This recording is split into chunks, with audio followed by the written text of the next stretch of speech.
Some of y'all are probably saying, well, if you're saving for it, it means you don't have it. No.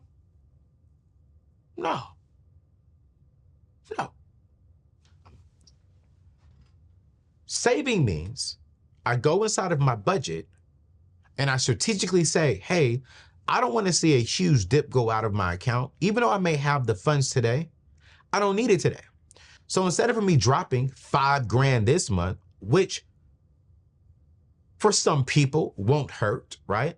But let's bring it back down to your level. $100 may not completely hurt you today.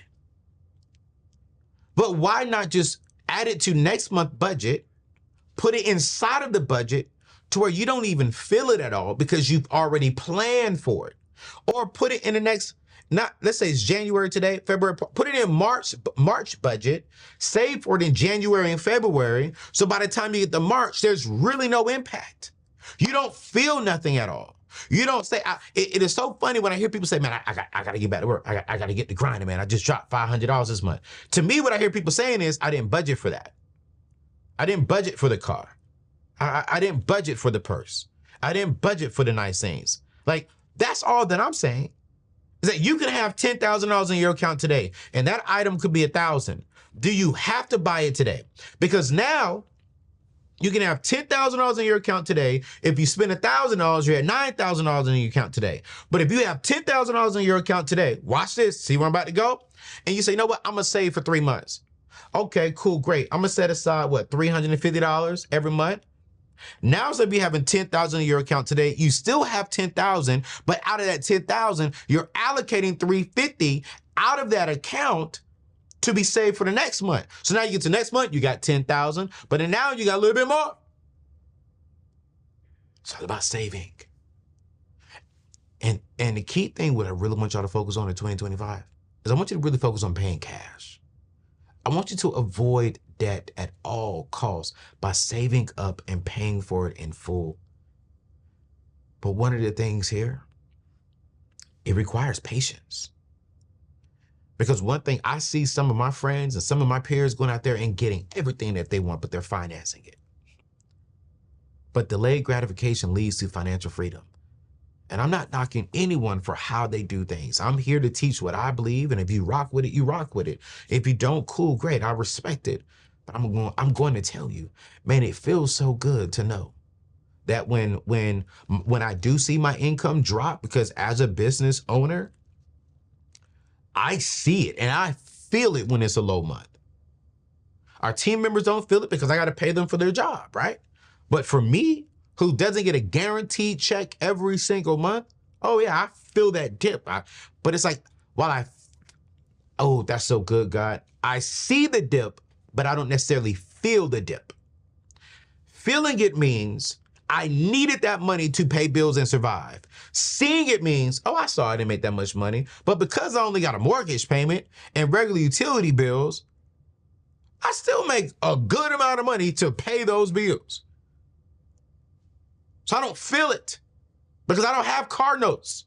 I don't have credit card debt. I don't have private loans.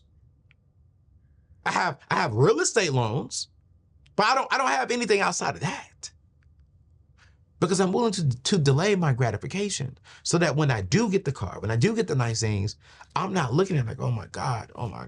Like, whoa, I got to pay for you. Oh my God, I didn't make that much money this month. Oh no. What's going on, family? Hey, listen, before we get to today's show, I want to remind you all that my brand new book, Take Your Seat at the Table, is in stores wherever you buy books at. Today, man, it came out here on the 14th of January.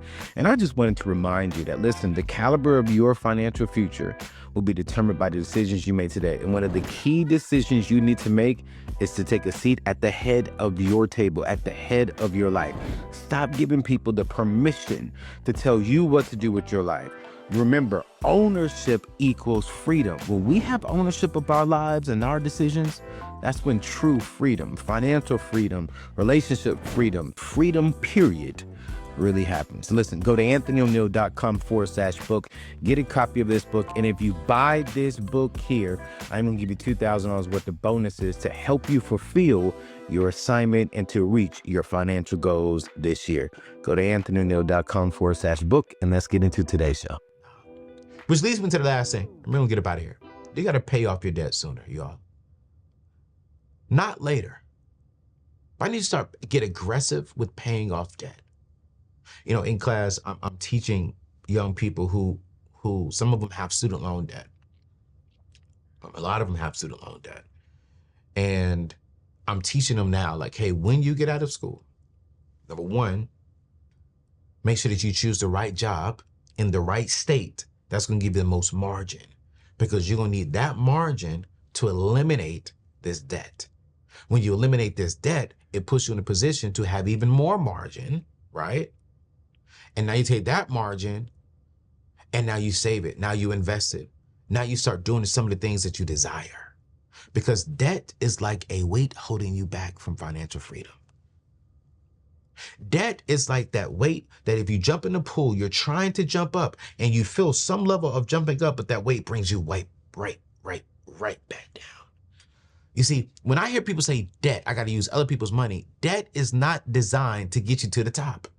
It is designed to make you feel like you can get to the top, but secretly it is bringing you right back down. So the sooner we tackle it, the better our future will be. Don't delay it. I've talked about this so much. Don't push off debt until tomorrow. You don't know what the future holds. I wrote a book, and we're going to put this book inside of today's show notes. I want you to use the debt snowball method on how to get out of debt. I've said this before, and I'm going to keep saying it. Focus on paying off the smallest debt first, and then work your way up. This method builds momentum. No, it doesn't make math sense. But we're not in this problem because of math sense. Because if we were thinking about math, it doesn't make common sense to borrow $500,000 when you only make $75,000. So this method builds momentum, and it gives you the small wins, and it gets you excited about moving forward.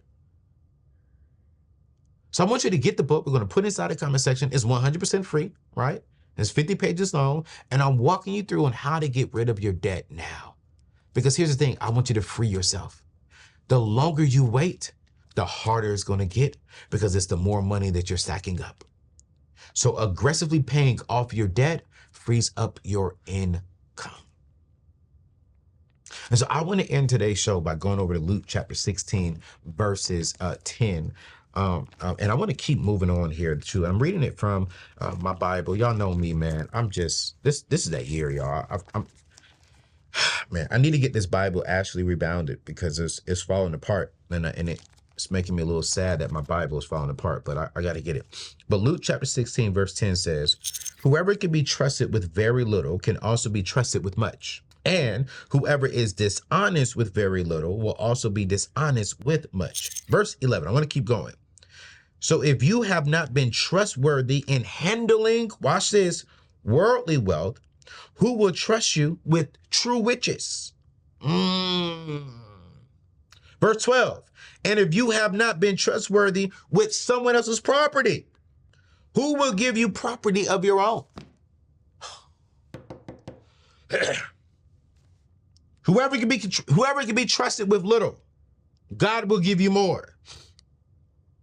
If you can't handle this wealth, why would God make you rich? If you can't handle the apartment, why would God give you your own house? Do you see the parallel here? Jim Rohn said this: discipline is the bridge between goals and accomplishments. Discipline is the bridge between average income earners to wealthy income earners, apartment renters to homeowners. Is it Pinto? I think it's Pinto. Low-end cars to high-end cars. Discipline and making sure that we're getting the wisdom and or the knowledge is super, super, super important.